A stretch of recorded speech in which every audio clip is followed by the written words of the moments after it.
kijken, heb ik een stuur? Lijken mijn paarden voor mij? Mogen ze? Willen ze bij me zijn? Ja, maar als iemand zegt, ik wil niet bij je zijn, dan moet ik ook niet opkruipen. Heb ik het recht? En heb ik tempocontrole?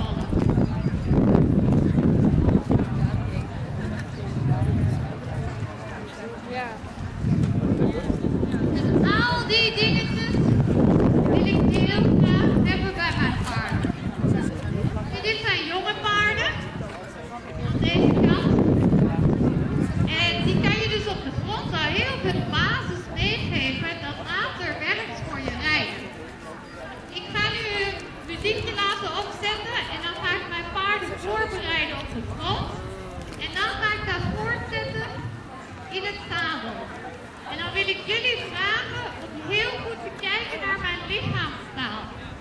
Heel veel mensen hebben heel weinig geduld en die willen alles maar horen. Ik heb graag dat je heel veel ziet, hè, zoals deze nu. Dat hebben de mensen net geleerd in die andere kliniek. Dit is de dominantste. Dat is ook de enigste ruim. Dus die controleert graag die merrie.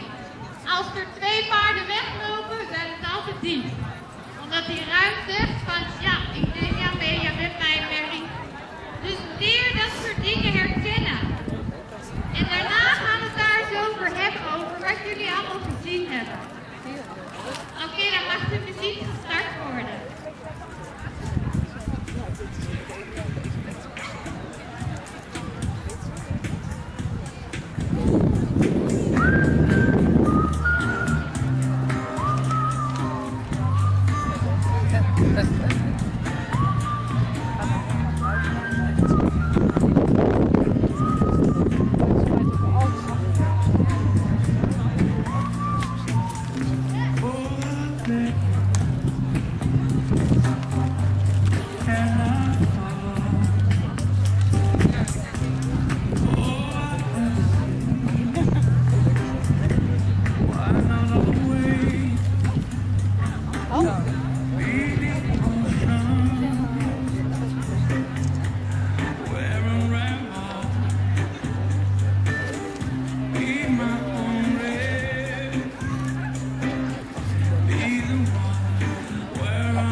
Wil je hier uit het voorvakje een andere accu halen? Ja.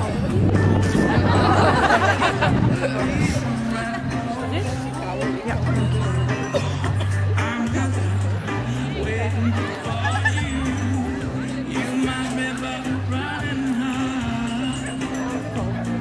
Er staat er echt zo van aan de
Wel, synchroon.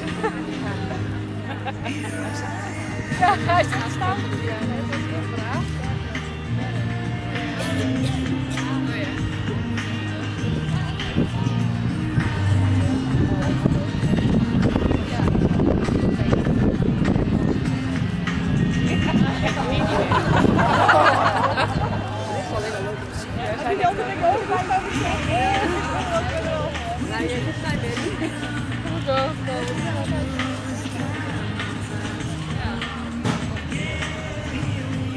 Dan kan je al je paarden uithalen.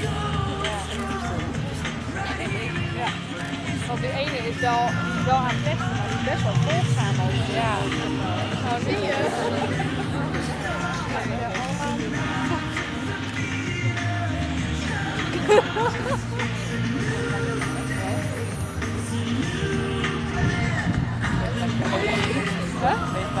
Ja. Door de baan. Ja, daar staan ze wel op. Daar rijden ze heel goed door.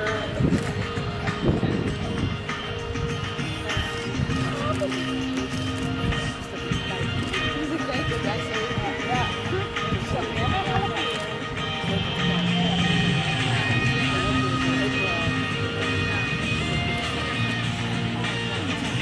Zij rijdt dan ook.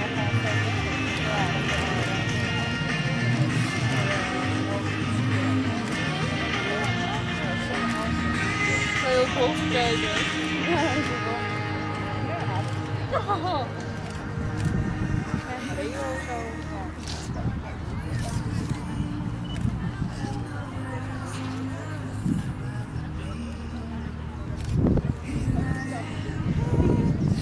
Ja, wij zien het wel.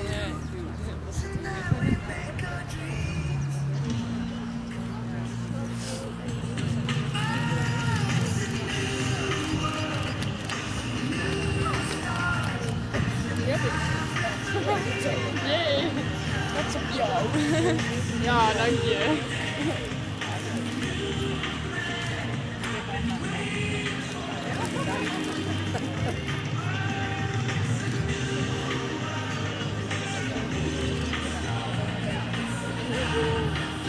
Ik heb nog 130 vogels. Ik heb er wel meer.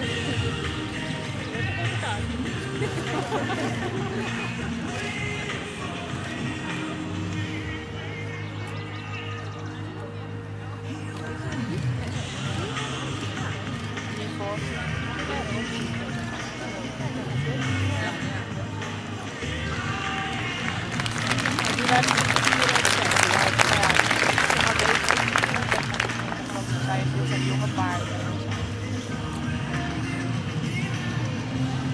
Die heeft voor 3 meter. Ja, inderdaad, die heeft die andere.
Die wil er dan weer bij.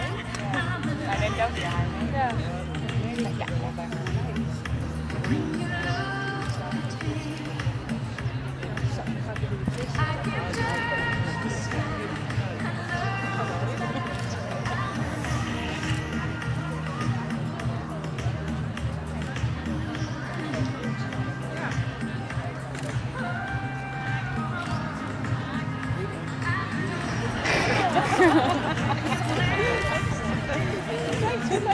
Net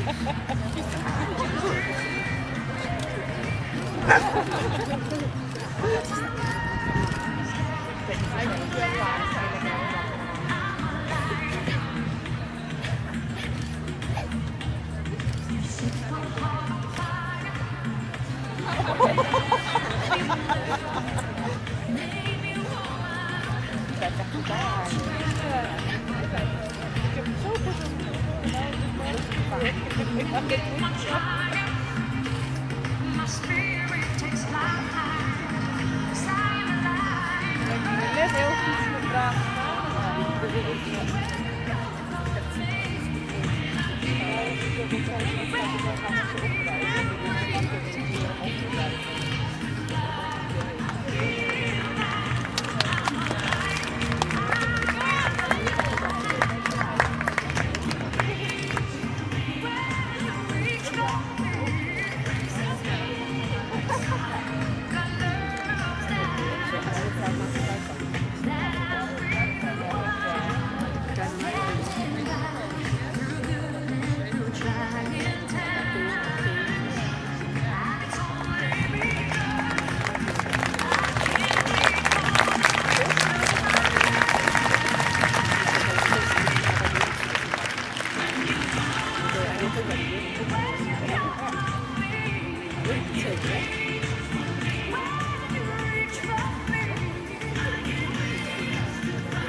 Ik hoop dat jullie genoten hebben.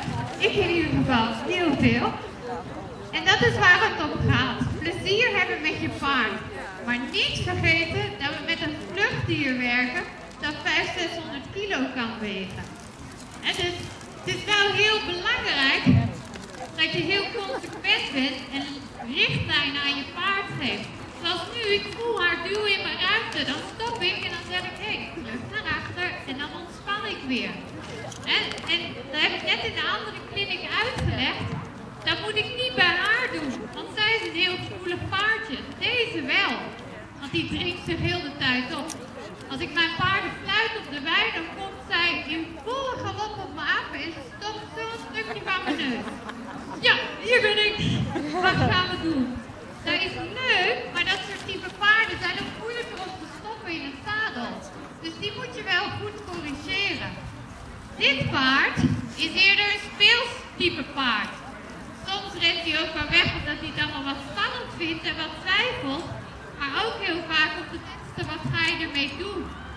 Nu een speels dominant paard, als jij dan nog meer energie gaat geven en jij gaat zeggen, oh, dat mag niet, en je stopt er een heleboel energie in, ja, daar moet zo eentje heel hard mee lachen. Die zegt, oh, geweldig, het is ook aan het stijgen, het is ook aan het bokken. En dus bij zo'n paard moet ik gewoon afwachten, directie geven, corrigeren, wachten tot hij terugkomt en zeggen, oké, daar heb je rust en we gaan weer verder. Hoe meer ik achter hem ga, dus ik heb daar hier stukjes gedaan, zeker als ik zijn kont een beetje gooide, dan heb ik er nog in gebeten, om te zeggen van, hé, dat pikte Heens niet. Ja, dus op dat moment was ik vergeten en dreef ik hem eigenlijk rond, weg van bij zijn merries. En dan pak ik zijn merries bij mij, om aan te tonen van, het is mijn kudde, niet die van jou. Je mag meedoen in de kudde, maar ik heb wel de leiding.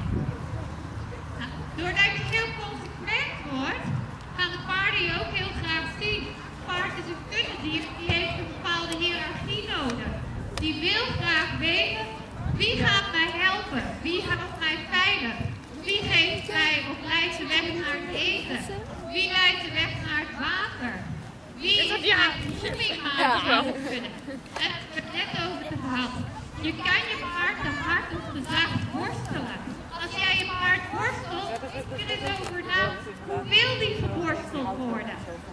De eerste met de zadel, niet. Die haat worstelen. Introvert, blijf van mijn lijf. De tweede, hart alsjeblieft. Ja, daar, goed plekje. Palomino, die vindt alles best. De laatste, eerst altijd even zien, wat heb je in je handen? En even kijken, een beetje sceptisch. En dan, oké, worstel, je gaat me worstelen, prima, doe maar. Als ik dat fout doe, en ik worstel ze allemaal even hard, omdat mijn jagersinstinct zegt, worstel, dans op het paard. Ik moet daar worstelen, want dan moet eraf. Dan verlies ik punten bij die en bij die. Ik scoor punten bij die, want zij vindt mij ook net zo hard geworsteld. Dus als je een goed kunnen wilt vormen, zijn er een heleboel dingen waar je op moet letten. Leid de weg, naar water, naar eten. Hou je paard veilig, wees de hengst en zorg dat hij zich veilig voelt langs de flanken. Durf te drijven en durf een hengstenactie te ondernemen. Dan voelen. Ieder paard heeft een groomingmaatje in de kudde. Dus zie hoe dat paard gebalanceerd wil worden. En dan heel belangrijk, consequent zijn. Wat vandaag gaat, maar morgen ook niet. Als jij staat praten met iemand en je paard komt dichter en dichter, vraag of dat aan bellen zijn of je bent aan het praten, stapjes zijn. Op dat moment communiceer je aan je paard. Ik ben later, ik ben verplaatsbaar. Wat gebeurt er met een dominant paard? Die wordt dominanter. En die zijn elkaar ook nog verplaatst. Palomino was de andere aan het verplaatsen. En wat heeft hij voor elkaar gekregen? Dat hij 2 paarden naar daar heeft verplaatst. Is het een dominant paard, dan wordt hij dominanter. En want nu zegt hij al, weet je hoe ver jij van mij mag staan? Daar is uw plaats. Dan ga ik het eens serieus vertellen, want zij gaat op de beste met niet op. Dus ik zal het overnemen. Was het een angstig paard, dan was hij nu wakker geworden. Oei, oei, ik kan die verplaatsen, ik kan die verplaatsen. Dan kan enkel maar die de leider zijn van de kudde. Als hij dan die ook nog kan verplaatsen, dan heeft hij hier grote paniek, want dan is er geen leider aanwezig. Dus zie heel goed dat je je voeten niet verplaatst voor je paard. Als je bij je paard staat en je paard begint te bijten of te plukken, dan is hij aan het beginnen. Ofwel gaat hij een beetje voelen, maar dan wil ik niet eerst beginnen. Dus als je paard in plaats van een stap opzij te gaan, stuur je paard met je kruisten. Hoe je dat doet, maakt niet uit. Jouw eerste gebaar is jouw lichaamstaal. Als je je basismacht verhoogt, zodanig dat je paard het uiteindelijk doet. Dus bij haar was dat kom maar aan, en lichaamstaal is ga naar achter, gaat ze niet naar achter, tik ik eraan op de borst. Gaan ze weg, blijf in elkaar, laat het zien weg, woordjes naar voren. Wil ik niet meer van je. En dan moet ze mij ook vertrouwen als ik woordjes naar voren. Dan kan ik springen, dan kan ik van alles doen, dan mag ze niet van schrikken. Dus ze mij vertrouwen. Als ik mijn woordjes naar achter heb en ik doe gebaren, dan moet ze weg. Dat is een andere energie. Ik heb dat net uitgelegd in de andere clinic. Dit zijn mijn woordjes naar voren. En ik noem dat zo omdat de meeste beginners zeggen, ah kijk, dat paard heeft zijn oren naar voren, dat is niet braaf. Ja, dat weet ik. Oei, hij heeft zijn oren naar achter. Ik kan vast niet precies wijzen of dat. Dus als die energie uit je lichaam gaat, heb je een ontspannen houding, moet je paard vertrouwen, pak je adem in, dan moet je paard respecteren. Ik heb backfoot, dus jij moet adem in. Ik denk dat ik mijn tijd heen heb. Dat is gewoon nog iets staat iets gaan. Heeft er nog iemand Dat een ook vraag? makkelijk voor ons gaat. Dus dan moet je heel veel foto's maken. Dat je Zodat het zegt, goed gaat. dat zou ik wel eens weten. Straks zien allemaal mee, dus ga ik dus zo. Het valt me op dat je de paarden net ook op hun eigen, iedere keer dezelfde volgorde. Doe jij dat of doen de paarden? Ja, dus mevrouw vraagt, zegt het valt op dat de paarden op een bepaalde volgorde staan. Die hebben ze niet zelf gekozen, die heb ik gekozen. Ik ben begonnen met de Palomino, die heb ik recht uit de wei gekocht. een hele grote stal. Dan kwam zij binnen via een handelaar en die heb ik erbij gezet. En dan heb ik de 2 jaren gekocht. En die heb ik aan die kant erbij gezet. En zo blijf ik maar aan de zijkant erbij staan. Een leuke hobby. It's so worship. You can't just have one of them. En dat is wel heel toepasselijk voor mij. En als er iemand nog vraagjes heeft, we hebben een stand. Ik geloof nummer 58 of 85. Daar mag u gerust van alles komen vragen. Ik heb ook 2 boeken geschreven. Eén voor volwassenen, speciaal over de filosofie van horsemanship en de beleefwereld van het paard. En die andere die nog net is in de rij, die is speciaal voor kinderen. En Faith, de rechtse Mary, die vertelt eigenlijk hoe zij het leven ervaart en hoe ze behandeld wil worden en hoe kinderen veilig blijven rondom haar. Dus ik ontvang jullie vragen op de trap en hopelijk tot volgende dag. Dank jullie wel.